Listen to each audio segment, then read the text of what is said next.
The sun was barely peeking over the horizon when Mike Sullivan pulled into the empty parking lot of his car wash.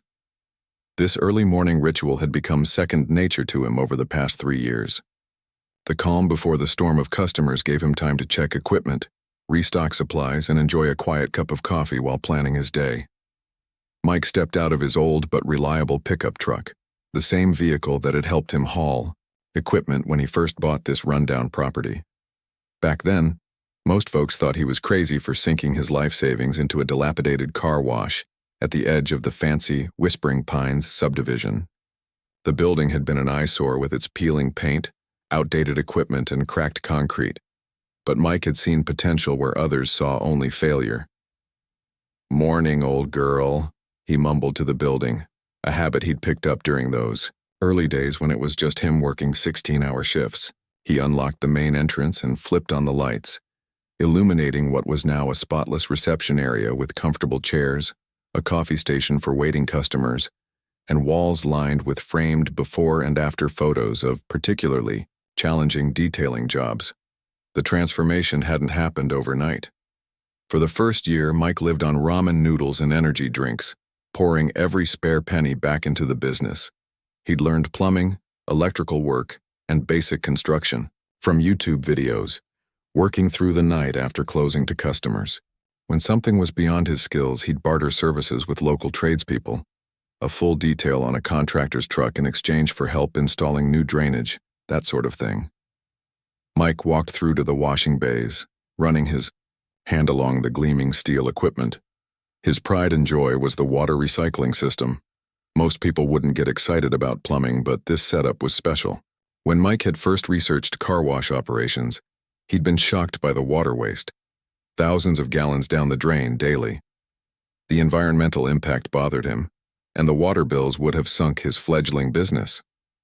So he'd researched alternatives, eventually connecting with an engineering student at the local community college who needed a real-world project.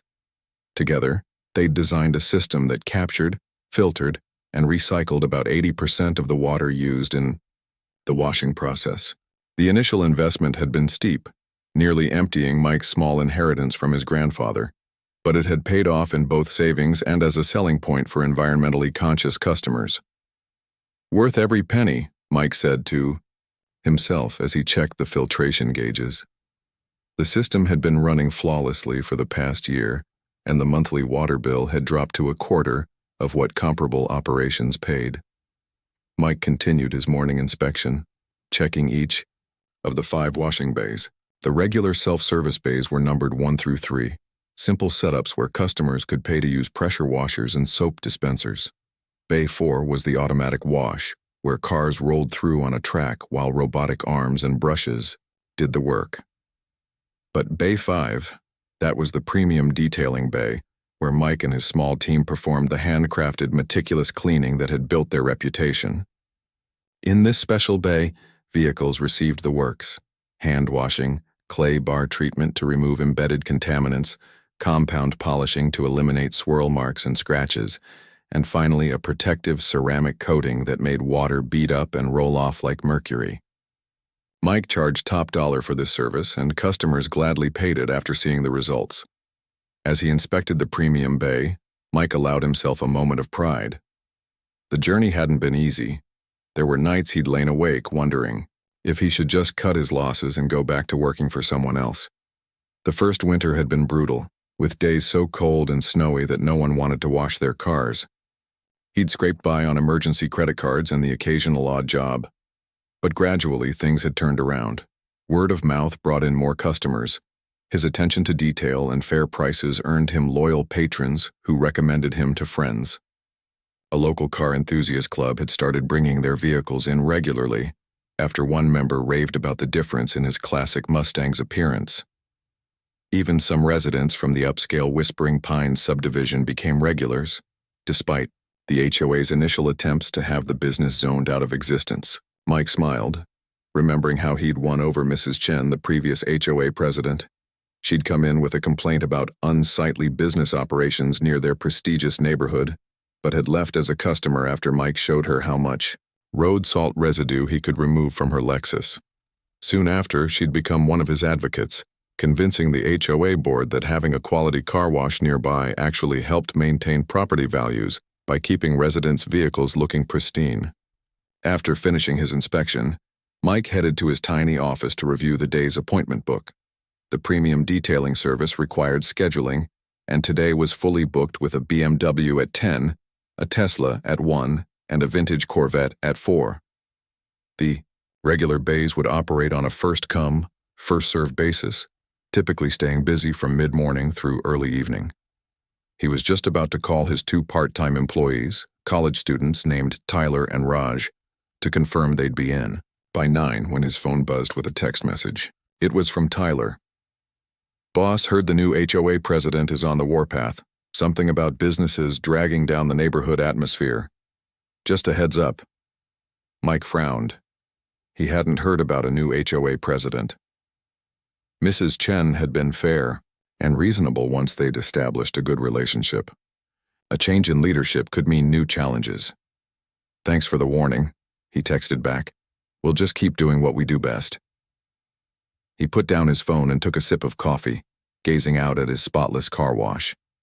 In just 3 years, he'd built something from nothing, creating a business that supported him and 2 part-time employees while providing a valuable service to the community. Whatever this new HOA president might throw his way, Mike was confident they could weather it. Little did he know that within 24 hours, he'd find himself face-to-face with Diane Holloway, and his small business would face its greatest challenge yet. The rumors about the new HOA president spread through the neighborhood like wildfire. Mike heard bits and pieces from his customers throughout the week, how she'd moved to Whispering Pines just 6 months ago, but had already worked her way onto the board, how she'd made a fortune in pharmaceutical sales before taking early retirement, and how she'd campaigned for the presidency by promising to restore standards and elevate the community profile. "She's something else," said Tom, a regular customer who lived in Whispering Pines and brought his pickup truck in for a wash every Wednesday. "Got this way of talking that sounds polite but makes you feel 2 inches tall. Yesterday she left. A note on my door saying my trash cans were visible from the street for excessive duration. They were out for an extra hour because my kid was sick, and I forgot to bring them in right away." Mike listened sympathetically while spraying down Tom's truck. "Sounds intense. What's her name again?" "Diane Holloway," Tom said with an eye roll. "Drives a white Porsche Cayenne that probably cost more than my house. Always dressed like she's headed to a fancy lunch, even when she's just walking her little yappy dog." Mike nodded, but didn't think much more about it. The HOA had mostly left him alone since Mrs. Chen had become a customer. His business was technically just outside their jurisdiction anyway, operating in a small commercial zone that bordered the subdivision. Saturday morning arrived bright and clear, perfect car washing weather. Mike got to his shop at 6:30 a.m., earlier than usual because he wanted to test some new eco-friendly wax products before customers arrived. He pulled into the empty parking lot and immediately noticed something was off. The lights were on inside. "What the?" Mike muttered, checking his phone to see if he'd forgotten about an early appointment. The calendar was clear until 9 a.m. A flash of worry went through him. Had someone broken in? But there was no sign of forced entry, and as he got closer, he could see a white Porsche Cayenne parked in his premium detailing bay. Mike unlocked the front door and stepped inside, hearing the sound of running water from Bay 5. Following the noise, he walked through his shop, noticing little things out of place: a coffee cup on his counter, cabinets left open, bottles of his professional-grade cleaning supplies moved from their usual spots. When he reached the premium bay, Mike stopped in his tracks. A woman he'd never seen before was casually washing a gleaming white Porsche with his equipment. She was in her mid-50s, trim and put together in expensive-looking yoga pants and a designer windbreaker despite the early hour. Her platinum, blonde hair was cut in a precise bob that swung near her jawline as she moved the pressure washer across her vehicle's hood. What really made Mike's blood pressure spike was seeing several bottles of his most expensive products lined up beside her. The ceramic coating that cost $120 per bottle, the special clay bars imported from Japan, and the microfiber towels he reserved for his highest-paying customers. "Excuse me," Mike called over the sound of the spray. Can I help you? The woman didn't turn around immediately. She finished spraying the section she was working on, carefully put the pressure washer down, and then turned to face him with a smile that didn't quite reach her eyes. "Oh, you must be the help," she said, looking him up and down. "I'm almost wrapped up here, just need to do a final rinse." Mike blinked, thrown off by being called the help in his own business. "Actually, I'm the owner, Mike Sullivan, and this area is for scheduled detailing services only. We're not even open yet." The woman's smile remained fixed, but something flickered in her eyes. Surprise, maybe, or annoyance at being questioned. "I'm Diane Holloway," she said, as if the name should mean something to him. When Mike didn't immediately react, she added, "President of the Whispering Pines Homeowners Association." Now the pieces clicked together in Mike's mind. This was the new HOA president Tom and others had mentioned, the one with the white Porsche and the attitude. "Nice to meet you, Ms. Holloway, but I still need to ask how you got in before opening hours, and why you're using our premium detailing bay without an appointment." Diane waved her hand dismissively. "Oh, don't worry about that. Nancy at the real estate office provided a set of keys to all the local businesses. As HOA president, I sometimes need access for community inspections." She reached into her pocket and pulled out a $20 bill, placing it on a nearby shelf. "That should cover it. Your water pressure is acceptable, though I'd suggest upgrading your soap quality if you want to attract more high-end vehicles." Mike felt a flash of anger but kept his voice level. "Ms. Holloway, there are a few problems here. First, no real estate agent has the right to distribute keys to my business. Second, this detailing bay costs $150 for a basic package, not $20.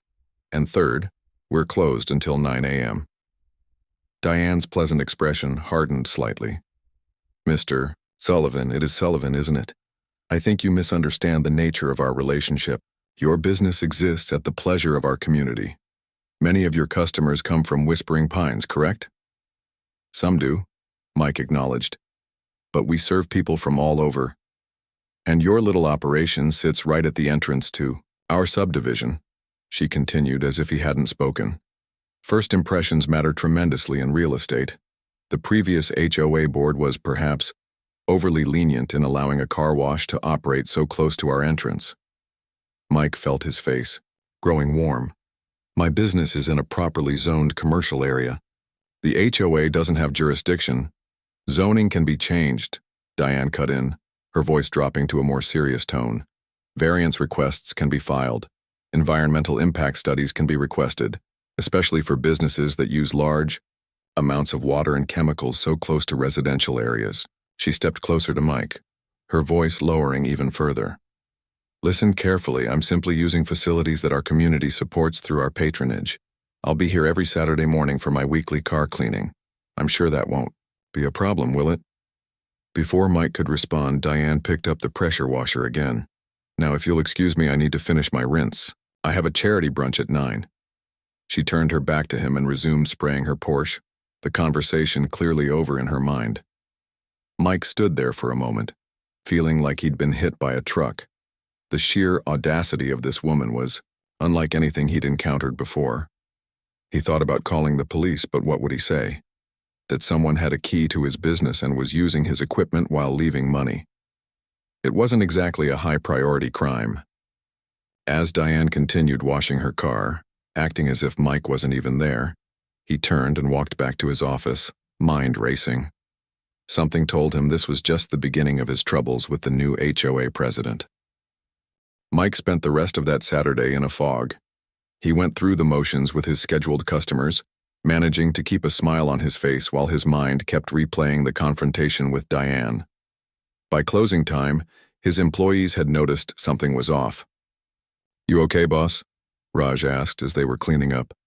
"You've been quiet all day." Mike sighed and finally explained what had happened that morning.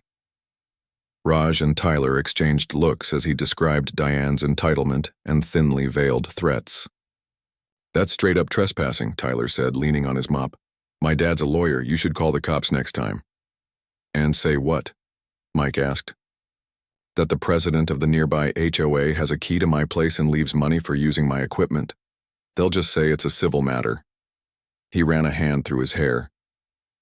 Besides, you heard what she said about zoning and environmental studies. She could make life really difficult for us if she wanted to. Raj frowned. So you're just gonna let her walk all over you? That doesn't sound like you, Mike. The comment stung because it was true. Mike had always prided himself on standing his ground. When he'd first opened and suppliers tried to overcharge him, he'd fought for fair prices. When a competitor had spread rumors about his business practices, Mike had confronted him directly. But something about Diane's cold confidence had thrown him off balance. Give me some time to think, Mike told them. There's got to be a way to handle this without risking the business. That night, Mike barely slept. He researched HOA powers online, read up on local business ordinances, and even looked into changing his locks. Nothing seemed like a perfect solution. If he changed the locks, she'd probably just get another key somehow. If he confronted her again, she might follow through on her threats about zoning changes or environmental reviews. By Sunday morning, Mike had decided to try reasoning with Diane. Maybe if he explained how much her actions were affecting his small business, she'd show some human decency. He found her address through a quick search of property records and drove to Whispering Pines around noon. Diane's house was exactly what Mike had expected, a massive 2-story at the end of a cul-de-sac with perfectly manicured landscaping and a circular driveway where the white Porsche sat gleaming in the sunlight. Mike could tell it had been freshly waxed with his premium products. He walked up to the front door and rang the bell, hearing chimes echo inside. A moment later, Diane opened the door, dressed in an expensive-looking casual outfit, a glass of something that looked like iced tea in her hand. Her expression shifted from neutral to cold recognition when she saw Mike. "Mr. Sullivan," she said flatly. "This is unexpected. We don't allow soliciting in Whispering Pines." "I'm not soliciting," Mike replied, trying to keep his voice friendly. "I just wanted to talk about yesterday. Maybe we got off on the wrong foot." Diane glanced past him, as if checking whether any neighbors were watching this interaction. Well, 2 minutes. She didn't invite him in. Mike took a deep breath. "Look, Ms. Holloway, I understand you're new to the area and maybe don't know how things work. I'm happy to have customers from Whispering Pines, including you. But my business runs on appointments and proper payment for services. What happened yesterday, that can't happen again." "Can't it?" Diane took a sip of her drink, watching him over the rim of her glass. "No, it can't. You used premium products that cost me real money. You tied up a bay that I could have booked for a paying customer. And somehow you have a key to my business, which is a serious security concern." Diane sighed as if she were dealing with a particularly slow child. "Mr. Sullivan, let me explain something. Before I moved here, I was a senior VP at HealthCore Pharmaceuticals. Do you know what that means?" Mike shook his head, unsure where this was going. "It means I'm used to getting what I want. It means I understand how the world actually works." She set her glass down on a small table by the door. "Your little car wash exists in a precarious position. One call from me about water runoff affecting our community's drainage system, and you'll have county inspectors swarming your property. One complaint about noise levels from your pressure washers, and you'll be fighting citations." "That's not fair," Mike said, feeling his temper rising. "My business is completely up to code. I've passed every inspection with flying colors." "Fairness," Diane said with a small laugh, "is a concept invented to make ordinary people feel better about their circumstances. In reality, influence is what matters. And in this community, I have influence." She checked her watch. "Your 2 minutes are up. I'll see you next Saturday." "Wait," Mike said, putting his hand on the door before she could close it. "I'm trying to be reasonable here. What if I set up a special appointment time for you, a discount even? Just so everything's above board and scheduled properly." For a moment, Diane's mask slipped, and Mike saw raw contempt in her eyes. "You still don't understand. I don't need your permission or your appointments. I don't need to follow your little system. What I'm doing is taking what I want because I can. That's how the world works for people like me." She pushed the door, forcing Mike to remove his hand. "Consider yourself lucky I leave any money at all."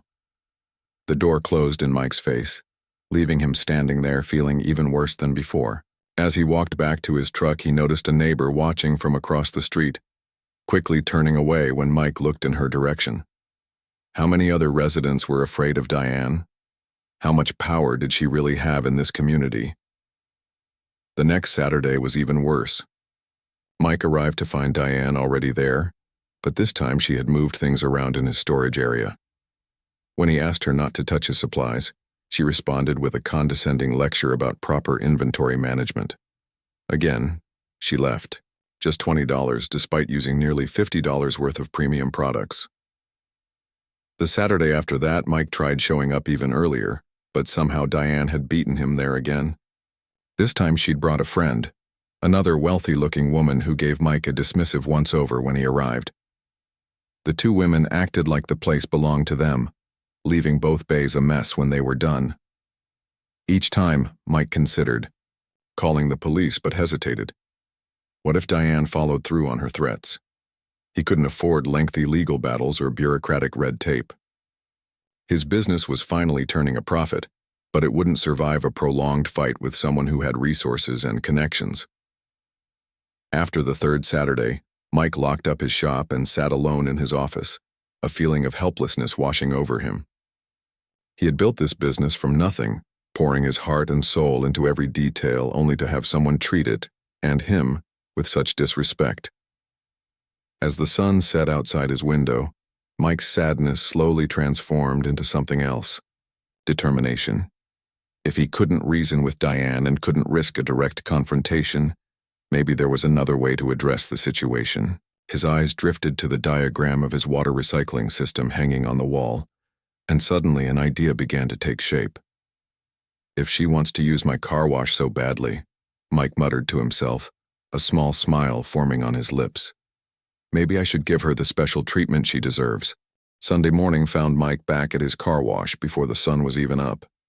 He'd barely slept, his mind racing with ideas, possibilities, and yes, a touch of nervousness about what he was planning. He unlocked the door and flipped on just enough lights to see his way to the utility room at the back of the building. The room housed the heart of his water recycling system, a maze of pipes, filters, and tanks that most customers never saw. Mike had learned every inch of this system over the past 3 years, often staying late to clean filters and adjust settings to ensure optimal performance. All right, he whispered to himself, setting his toolbox down and pulling out the diagram he'd spent half the night creating. Let's see if this will work. The water recycling system had been designed with 2 separate water sources. The primary system provided clean, filtered water for general washing purposes. This water went through an extensive filtration process that removed contaminants, balanced the pH, and ensured it was perfect for cleaning vehicles without damaging paint or leaving water spots. But there was also a secondary system. What Mike called the pre-wash line. This line used recycled gray water that had only gone through basic filtration, mainly to remove large particles. This water wasn't suitable for final washing or rinsing, but it was perfect for the initial spray down of extremely muddy vehicles, like off-road trucks or farm equipment. The gray water would knock off the heavy dirt before the vehicle moved to the clean water system for proper washing. Under normal circumstances, only Bay 2 was connected to this gray water system, and even then, it was clearly marked with signs explaining its purpose. No one would accidentally use it for their entire wash cycle. Mike had designed it this way on purpose, to conserve clean water when possible, but ensure quality cleaning for the final product. Now Mike had a different idea in mind. For the next several hours, he worked meticulously, installing a hidden valve system that would allow him to switch the water source in Bay 5, the premium detailing bay that Diane had claimed as her own.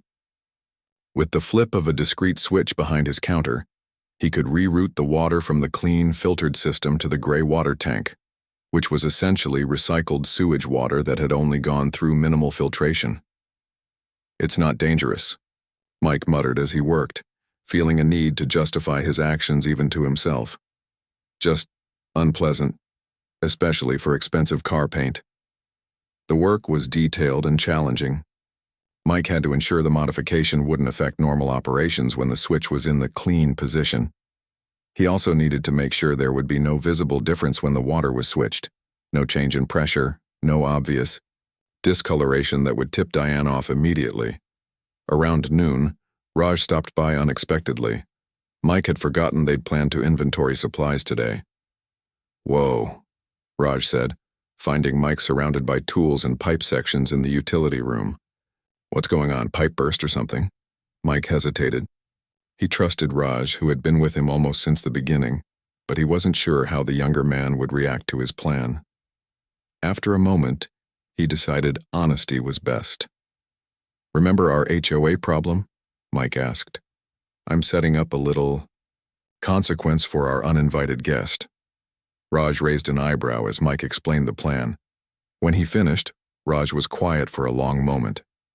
"That's either brilliant or crazy," Raj finally said. "Maybe both. But she kinda deserves it after how she's treated you." He picked up a wrench. "Need help?" With Raj's assistance, the work went much faster. By mid-afternoon, they had finished the installation and were testing the system. Mike flipped the hidden switch, and they watched as the water source changed, seamlessly from clean to gray water. "You can't even tell the difference by looking at it," Raj marveled, watching the spray from the pressure washer. "But man, the smell is something else when you get close." "That's the point," Mike said, switching back to clean water. "From a distance, it looks perfectly normal. She won't know until it's too late." Raj nodded slowly. "What about the other customers, though? We can't accidentally spray someone else's car with this stuff." "The switch will stay in the clean position except when she's here," Mike assured him. "I'll be the only one who knows about it or has access to it, and I've labeled it clearly on our side." He pointed to the large red label he'd placed above the switch that read, "Emergency Gray Water Override, Premium Bay." As they cleaned up, Mike felt a mix of emotions. Part of him was satisfied with the elegant solution he'd engineered, but another part felt uneasy about the deception. Was he stooping to Diane's level by pulling this trick? "You know," Raj said, seeming to read Mike's thoughts, "my grandmother had a saying, 'Some people only learn respect when it costs them something.'" Mike nodded, his resolve strengthening. This wasn't just about petty revenge. It was about standing up for himself and his business. Diane had shown repeatedly that she had no respect for his property, his rules, or him as a person. Maybe this would finally get through to her. "Just be careful," Raj added as they locked up. "Women like that, they're used to getting their way. She might not take this well." "What's she going to do?" Mike asked with a shrug. "Complain that the water she was using without permission wasn't up to her standards?" They both laughed, but there was an undercurrent of nervousness in the sound. The rest of the week crawled by with agonizing slowness. Each day, Mike second-guessed his plan. Was it too much? Not enough? Should he just try reasoning with Diane one more time? But every time he considered backing down, he remembered her condescending tone, the way she'd dismissed his concerns, and how she'd threatened his livelihood when he'd tried to stand up to her. By Friday night, his resolve was firm again. He checked and rechecked the system, making sure everything was working perfectly. The switch was well hidden, but easily accessible from behind the counter. The gray water tank was full and ready. All that remained was to wait for Diane to make her usual Saturday morning appearance. Mike barely slept that night. He tossed and turned, imagining various scenarios. In some, Diane immediately noticed something was wrong and confronted him. In others, she didn't realize until later, maybe when her precious Porsche's paint began to show strange spots or develop an unusual odor. When his alarm went off at 5:30 a.m., Mike was already awake. He showered, dressed, and headed to the car wash, arriving well before dawn. As he pulled into the lot, he saw with relief that Diane hadn't beaten him there today. He quickly went inside, checked that everything was in order, and then settled in to wait.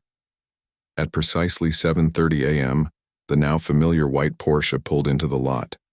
Mike watched from his office window as Diane emerged, looking as put together as always in expensive athleisure wear, a travel mug of what was probably high-end coffee in her hand. She used her illicit key to enter, moving with the confidence of someone who owned the place. Mike took a deep breath, his hand hovering over the hidden switch. This was it, the moment of truth.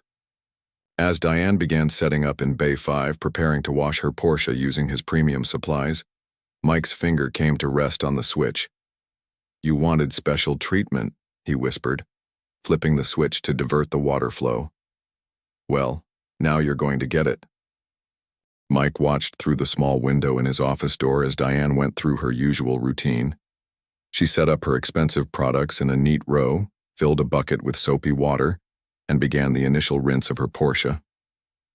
The water flowed, just as it always did, same pressure, same temperature, but this time it wasn't the crystal-clear filtered water she thought it was. From where Mike stood, he could see no visible difference in the water. That had been a key part of his plan. The recycled gray water wasn't obviously dirty. It had gone through basic filtration to remove visible particles. The difference was in its chemical composition and what you couldn't see: the bacteria, the trace contaminants, and the slightly off pH balance that would play havoc with a car's finish over time. Diane sprayed down her entire vehicle, completely, unaware. She moved methodically, starting at the top and working her way down, exactly as Mike would have instructed a proper client to do. If she hadn't been such an entitled bully, Mike might have appreciated her technique. After the initial rinse, Diane applied soap using one of Mike's premium wash mitts, the microfiber kind that cost him $30 each. She scrubbed every inch of the Porsche with the same attention to detail she probably applied to everything in her life. Control, perfection, dominance, those seemed to be Diane's guiding principles. Mike felt a twinge of guilt as he watched her work so diligently on her car, completely unaware of what was happening. Was this going too far? But then he remembered how she'd threatened his business, how she'd dismissed him in his own shop, how she'd made it clear that rules didn't apply to people like her. Sometimes people need to learn the hard way, Mike muttered to himself. As Diane finished soaping the car and moved back to the pressure washer for the rinse cycle, Mike made a decision. He couldn't just hide in his office. If he was going to do this, he needed to face it directly. Grabbing a cup of coffee as a prop, Mike pushed open his office door and walked casually toward Bay 5. Diane glanced up as he approached but kept rinsing her car. "Good morning, Ms. Holloway," Mike said, his voice friendly but neutral. "Beautiful day for a car wash." Diane's eyes narrowed slightly. In their previous encounters, Mike had either been confrontational or absent. This pleasant approach seemed to confuse her. "It's adequate," she replied after a moment, turning back to her task. "Though as I've mentioned before, your facility could use some upgrades." Mike nodded, sipping his coffee. "We're always looking to improve. Speaking of improvements, I've been meaning to tell you about our special water system." Diane continued rinsing, not looking at him. "Is that supposed to interest me?" "Well, given your position with the HOA and your interest in environmental issues, I thought you might appreciate knowing about our commitment to conservation." Mike leaned against the wall, watching as she covered her pristine white Porsche with the recycled water. "This particular bay is part of our water recycling program." That caught her attention. Diane paused, the spray wand still in her hand. "Recycling program?" "Yes," Mike continued conversationally. "As part of our environmental initiatives, we've developed a gray water recycling system. Helps us conserve thousands of gallons of fresh water monthly." Diane lowered the pressure washer slightly. "Gray water?" Mike took another sip of coffee. "It's basically recycled water that's been through a minimal filtration process, enough to remove the visible contaminants but not the microscopic ones. Mostly used for pre-washing extremely dirty vehicles before they move to the clean water system for the actual wash." A flicker of concern crossed Diane's face. "What exactly do you mean by recycled?" Mike shrugged with calculated casualness. "Oh, you know, water that's already been used once. Some of it comes from our drains after other washes, some from the utility sink, some from the bathroom facilities. It all gets collected in our gray water tank for reuse." The pressure washer dropped to Diane's side completely now. "Bathroom facilities, you mean It's perfectly safe, Mike assured her, though he couldn't quite hide his growing smile. Well, safe for initial rinses of muddy trucks and farm equipment. Most people don't use it for their final wash or on luxury vehicles due to the high bacterial content and the effect it has on paint over time. But I assumed since you're so passionate about environmental causes, that's why you chose this particular bay. The color drained from Diane's face as she looked at her Porsche, now gleaming wet, with recycled water. She stared at her hands, which had been plunged wrist-deep in the soapy bucket, water that had been filled from the same source. You, she sputtered, her composure cracking for the first time since Mike had met her. You let me wash my car with sewage water? Mike tilted his head thoughtfully. Let you? I don't recall giving you permission to use any of my bays or equipment in the first place. You've been coming in before business hours using a key you shouldn't have and leaving less than a quarter of what our services actually cost. He gestured to the $20 bill she'd left on the shelf. That $20 you keep leaving, unfortunately, doesn't cover the upgrade from our gray water option. Premium filtered water is only for paying customers who make appointments. Diane's mouth opened and closed several times, but no words came out. Her eyes darted between Mike, her wet hands, and her precious Porsche, which was still dripping, with the recycled water. This is... She seemed to be searching for the right word. Outrageous. Unethical. I could sue you for this. Mike raised an eyebrow. For what? Allowing you to trespass and steal my services? For not stopping you from using the wrong water line? I'm pretty sure the law would be on my side here, Ms. Holloway. He set his coffee cup down and crossed his arms. But honestly, I'd rather not get lawyers involved. All I've ever wanted was to run my business properly, with paying customers who respect my time and property. If you'd like to be one of those customers, I'd be happy to set up regular Saturday appointments for you at our standard rates. Diane's face had gone from pale to flushed with anger. You have no idea who you're dealing with, she hissed. I will make sure everyone in Whispering Pines knows about this trap you set for me. By all means, Mike said with a shrug. Just be sure to explain why you were here in the first place, using someone else's business without permission. I'm sure your HOA members would be fascinated to hear how their president operates. For a long moment they stared at each other, the power dynamic between them shifting visibly.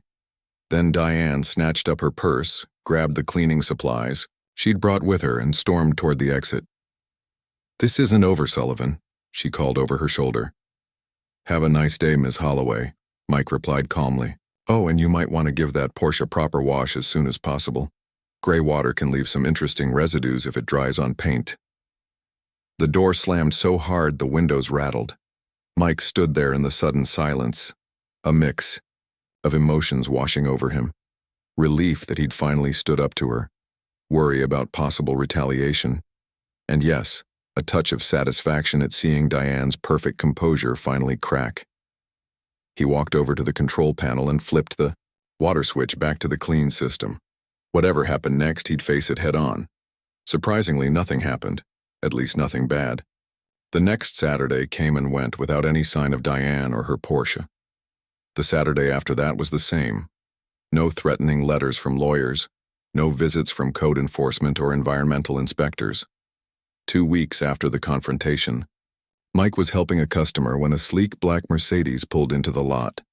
The driver was an older gentleman in a perfectly tailored suit who introduced himself as Richard Chen, husband of the former HOA president and current board member. My wife asked me to drop by, Mr. Chen explained. There's been some reshuffling on the HOA board. Ms. Holloway has stepped down as president, citing personal reasons.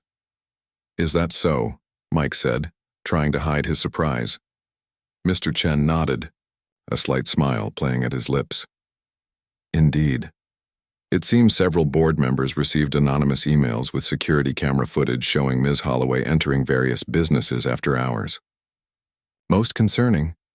He handed Mike a business card. The board would like to discuss a potential partnership with your car wash, a discount program for Whispering Pines residents. Properly paid for, of course, with scheduled appointments. As they discussed the details, Mike noticed a familiar white Porsche driving past the car wash, It slowed momentarily, and he caught a glimpse of Diane in the driver's seat, her expression sour as she looked at the scene. Then she accelerated away.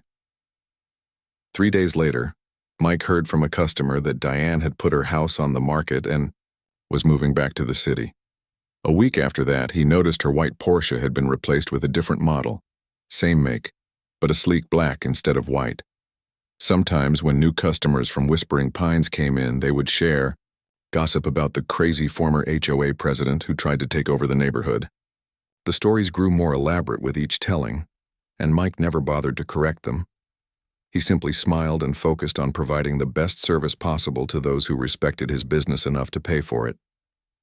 And if anyone ever asked about the mysterious second water system in Bay 5, Mike would just wink and say,